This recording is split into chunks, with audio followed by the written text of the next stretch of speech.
how do you advise people to approach channeling if they recognize themselves as light workers, or people that are now being introduced into the world of light workers and they're receiving these messages and they're doubting the validity of channeled messages and channeling as a concept?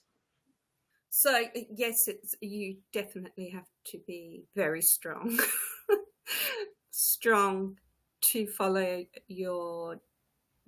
the messages that you hear. But sometimes it's that you see that when you don't follow it, when you don't follow your gut feeling, or when you don't follow your those messages, how disastrous your journey becomes. And you might have to live that quite a few times until you realize, I'm going to listen to that voice. And then listening to that voice, and I experienced that with the first book I wrote, where it was really channeled. It was my story. I put myself out there in totality, and I was ripped to bits. I was treated like a madwoman. It was a nightmare. I ended up taking the book off Amazon. I didn't want any more of it.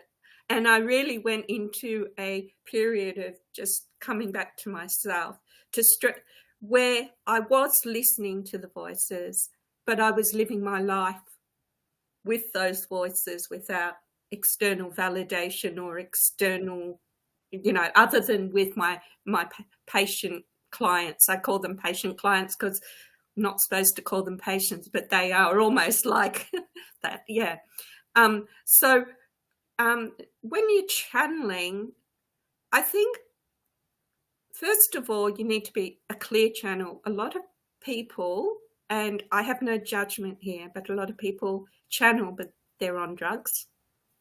And yeah, sure, you can see stuff. I have tried drugs, so I'm not Miss Purity myself, but I have also realized that you get false entities coming through. You have false information that appears true.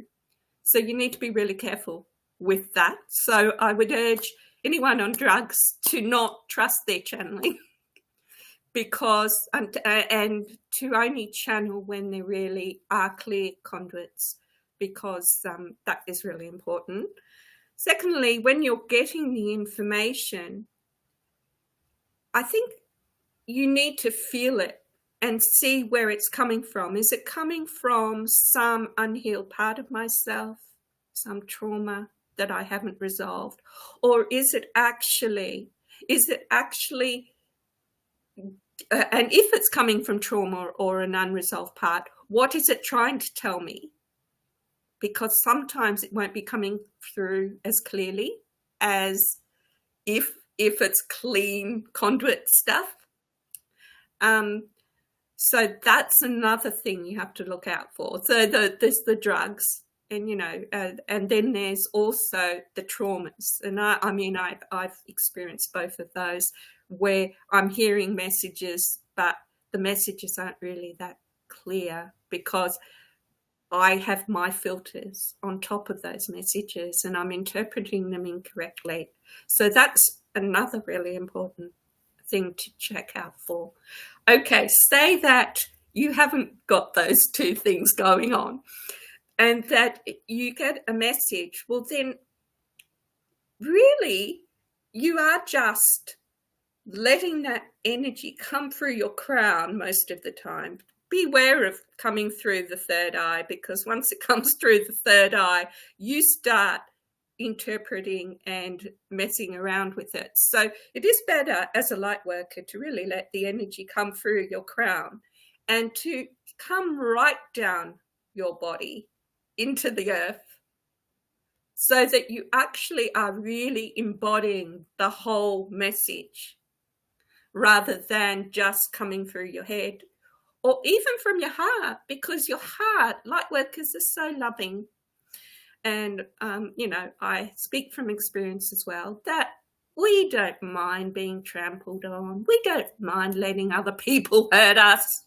Well, no, We do, actually. And now is the time for light workers to actually honor themselves and their light sufficiently to go, no, I deserve to be honored and respected.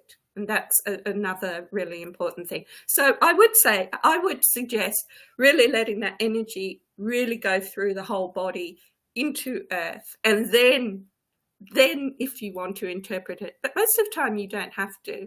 You don't have to interpret something. It can just come through. And your presence, because it's really not a performance.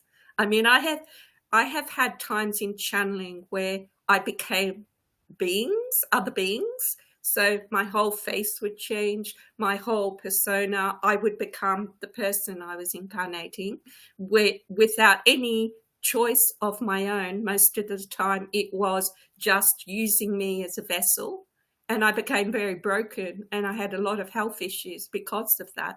So we really have to be very mindful of what energy we're letting in. So source, allowing it to come through your crown, and then coming into your whole body before you start responding or reacting, because you go in your head and you start thinking about it, well, it stops there.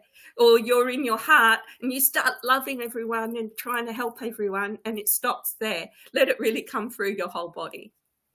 And there is one important chakra that you missed out on, even though it's already included, because the throat chakra, which is where we channel almost in real time, or rather, we alchemize in real time, because we're receiving, we're understanding, we're passing it through the heart. And if something needs to be adjusted, sometimes I would even find myself say two words at the same time. I'm like, oh, I'm not. Let me let me see which one actually wants to come through, which one suits this message better, because sometimes you too can be the director of this message, the editor of the message. Once you master that connection that you have with spirit, with source, with your spirit guides, with your star family, with different star families, doesn't have to be even your own.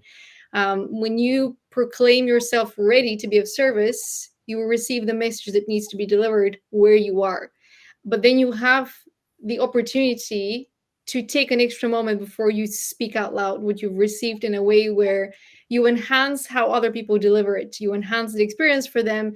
For example, if you are in a room with a lot of religious people, you know to tone it down or edit it a little bit so that it doesn't collide, but rather it's an open message for interpretation. If you have scientific people, the resistance will be different, but equal, because they are coming with their preconceived notions of how the world should be, and then you're channeling this information that seems to contradict what they believe. So you have to again work with some of their beliefs. And so this is where the weight of the channeling increases a little bit, because as the channeler, as the one that's holding the messages, you have to know your audience, which is, I suppose, if you've had the chance to experience marketing on your journey, which I have, and now I understand probably why, you also think about how you're delivering these messages, and not in a way where you lie, which is probably one of the core principles of marketing, to enhance what you're selling, but rather to honor your audience as an equal part of the equation, because the messages are coming from a place where we cannot see or hear. I mean, the average person, the everyday person, the messengers can sometimes hear and see things vividly. Sometimes they just hear, sometimes they just see. So you have to translate this information and pass it on to others, which have an assignment related to those messages. So you're helping people by trusting your voice, by using your voice. And it's not about just saying love and light. You have to set boundaries. You have to know your energetic boundaries. What you mentioned about the drugs, number one, I would say, for anyone that is feeling the call of the universe. Again, I think this always initiates this light workers experience, this spiritual awakening. It always initiates with a call, whether you hear it from your own higher self, from your inner child, from, a soul family. You hear that call. Hey, do you want more? Are you ready for more? Do you want to be of service? It's that inner calling, is that inner invitation. One of the best places to start is to clean your vessel, your diet, your habits, your coping mechanisms, your coping skills. I stopped drinking early on. And I also cleaned my diet and I started to learn about the herbs. I started learning about how different foods affect my body and the chakra system. This was kind of my initial onboarding, and I was just trusting the guidance that was coming from everywhere. And then the trauma healing came into the picture long before I was channeling, long before this was even an idea that I would one day be doing that. I was just following the steps of my unfolding journey. And then at some point of this adventure, I realized that I had cleared what you mentioned as the filter. So I was no longer filtering information through my own trauma. And even if there was a little bit left here and there, I would understand right away where exactly does it stink, where exactly in my heart there's a wound, so that I disconnect the message from my own wound and I deliver the message, and then I return back to my home, or I return back to my room or my sacred space, and I investigate that wound, because that wound, that is my work. But the message, it impacts more people than just myself. Would you say that the channeled messages are instructions? Or would you say they're guidance? And so we still have our free will and a number of choices regardless of the message? Or is it always that we receive what we need to receive? And then if we decide, I'm not ready for this, nah, this feels too easy, so there is the doubt, we are kind of doomed to repeat the cycle a little bit longer.